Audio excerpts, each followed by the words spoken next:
although I need to make mention of something because you pointed that out too, that failure is also part of success. The fact that you are reprogramming your mind and doing all the debriefing does not mean that you might not fail, but with the right kind of mindset, you know that failure is not the end. Failure becomes a building block of success with the right kind of mindset. You know, it's just like a small child. How does a child learn to walk? By falling. Yes. How does a child learn to speak? By stuttering. You know, it's in the process of trying it again and again that he or she perfects the art of speaking and walking. Because I think once again, we'll probably also need to mention the fact that when we are talking about reprogramming your mind, that does not mean that you won't fail. Yeah. But you know, there's a difference between I have failed and I'm a failure.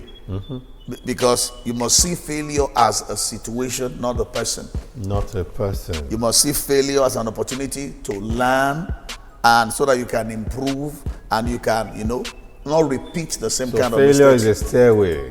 It is. It's a staircase. It is. In fact, that's why somebody said, I think it was John Maxwell, who said that we should learn to fail forward.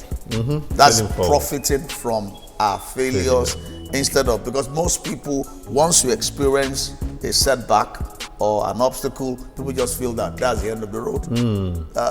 Rather, you should learn the lesson and move forward. True. And you know, the truth about failure again is that if you don't learn the lesson, you keep repeating the same mistakes. True. And you don't get qualified for promotion until you pass the test. Wow, that's quite deep. So when we talk about books, I reckon that's a generic term to include all publications, magazines, newspapers, sections. Because I watched a documentary of Magic Johnson. Oh, okay, that the former great Orlando Magic. Is yes, it the player, the basketball? LA Lakers. Yeah, okay. Yes, LA basketball. Lakers, basketball. And Magic Johnson was a very, very hugely successful basketball person. True. Then he had some issues with his health. He contracted HIV, and that brought his career crashing down. He was depressed and all of that. And then he decided he wanted to go into business. So he started to seek out mentors. Wow. And he said a great mentor he sought out, a very successful black businessman. Okay. The first question he asked him is, what do you read when you open the newspaper? Wow. And Magic Johnson said, oh, I told him, I read the sports section, of course. I guess as much. And the man told him, okay, you're not yet ready to be a successful businessman. You are still ready to be a successful sportsman. He said, oh, how do you mean? And the man told him that when you open the newspaper, it's the business section you read. It is what you read that determines what you do. That's right. And how you do that which you do. That's right. And Magic Johnson said it was like a veil falling from his eyes. Wow. Okay. Because he saw his father toil and struggle as a service businessman. My Lord. And he saw a lot of his uncles and many people around him toil and struggle. And he saw that, okay, all of them were into sports reading sports, sports news, focusing on news. None of them, they just flip through the business page. The business page, nobody pays attention there. So if we're going to reprogram our mindset, what we read is important. It is very Books, important. magazines, newspapers, journals, and what have you.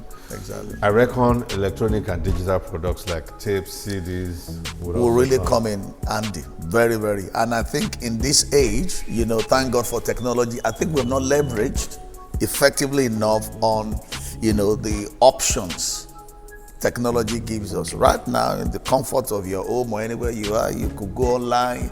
One of my mentors, who is very, very deeply knowledgeable about contemporary business practices and theories. Okay. I asked him one day, I said, you've been mentoring me now for about 6-7 years.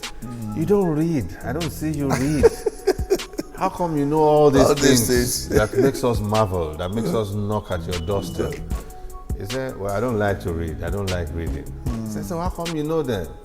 And he brought out his iPad. He said, wow. I'm always on YouTube. You see that now? I watch management videos on There's YouTube. There's a lot of products. I never knew. You know, I said, I watch management videos on YouTube. I listen to management audio on podcast. That's true. That's another very, very excellent. I do that a minimum of 6 hours every day. Ooh. I said 6 hours a year. That's investing, in himself and updating himself And with from the day he relevant. said that, I began to look at him differently. Okay, so it's not about, because before then I would tell people read. But now sorry for cutting. Some people actually don't like the concept of reading, and it has been discovered though that what you see and hear sticks faster than what you read.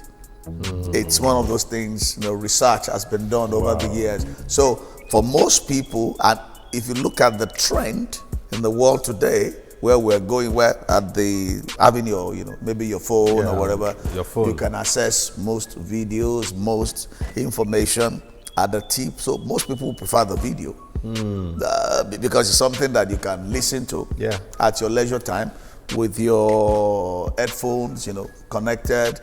You could be anywhere, on bus, in your car, or whatever, and you're learning. Yeah. You're, upgrading your knowledge and you're getting up to date with whatever you need to know.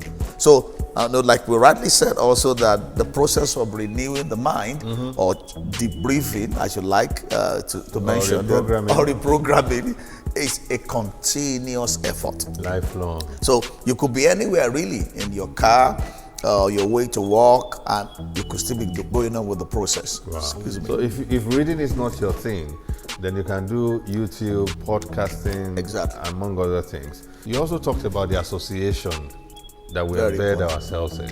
Very, very important. Please extrapolate more on that. Well, like somebody said, if you want to know how to swim, you need to associate with the fish. You want to know how to fly, you walk with a bird. You want to know how to, run. Yes. You need to work with somebody who is also an expert in that field. Because really, it has been discovered one of the major determining factors of success is our association. You become like the kind of people you associate with, either good or bad. So for instance, if I'm trying to, acquire skills, knowledge, entrepreneurship, I need to follow the path of the people who have gone ahead of me. And like Riley said, it may be difficult to access a Dangote, for instance, now, in terms of seeing him physically, or seeing Bill Gates or the rest of them. But you could access their products, you could access maybe their books through technology. So in a way, you are still, because when you read somebody's book or you listen to a video that somebody produced, you are actually exploring the mindset of that person. So you may not really have the opportunity to be one-on-one with the person, but you are actually, entering into the mind of the person, so to say. You're acquiring whatever, knowledge or expertise he or she possesses. So for me, it's a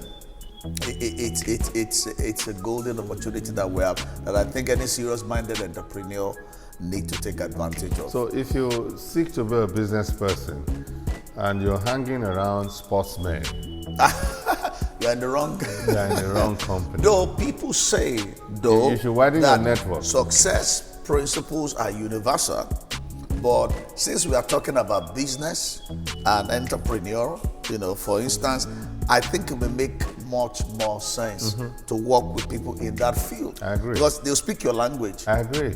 They know what you're going through, your pains, your challenges. There are things that they are well acquainted with. Yes, and that's what they discuss every day anyway. In fact, that's your world. That's where they live. So you want to be a successful entrepreneur, and you're hanging around your old schoolmates who are job seekers. That's a They are job seekers. No, that's a misfit.